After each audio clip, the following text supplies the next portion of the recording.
Hello दोस्तों, welcome to my YouTube channel Jai Kalyan. आज हम आपके लिए लेके आए हैं बड़ सावित्री की कथा और विधि पूर्वक हम पूरी विद्या बताएंगे।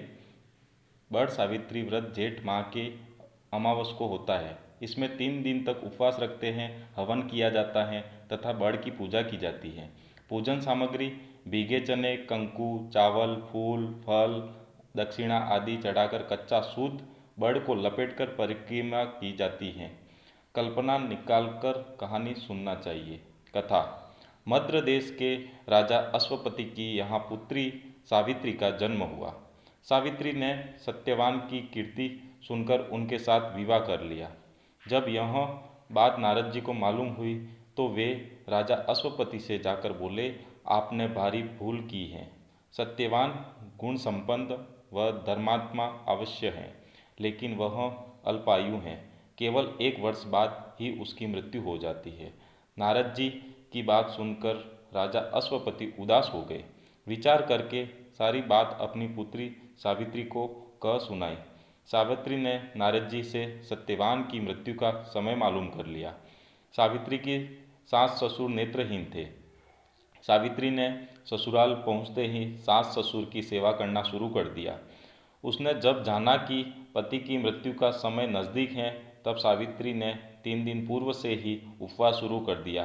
मृत्यु के दिन नित्य की भांति उसी दिन भी सत्यवान लकड़ी काटने जाने लगा। तब सावित्री भी सास ससुर की आज्ञा से सत्यवान के साथ जाने को तैयार हो गई।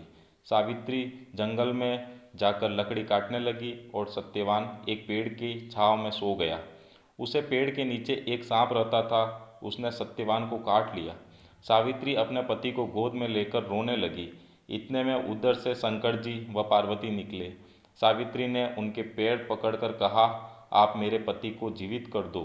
तब उन्होंने कहा, आज बड़ पूजा की अमावस है, तू बड़ की पूजा कर तो तेरा पति जीवित हो जाएगा। तब सावित्री ने बड़ की पूजा की।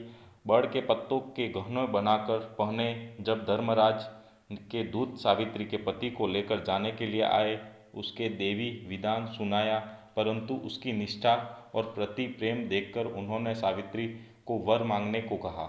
सावित्री बोली, मेरे सास ससुर वनवासी व अंधे हैं, उन्हें आप दिव्य ज्योति प्रदान करें।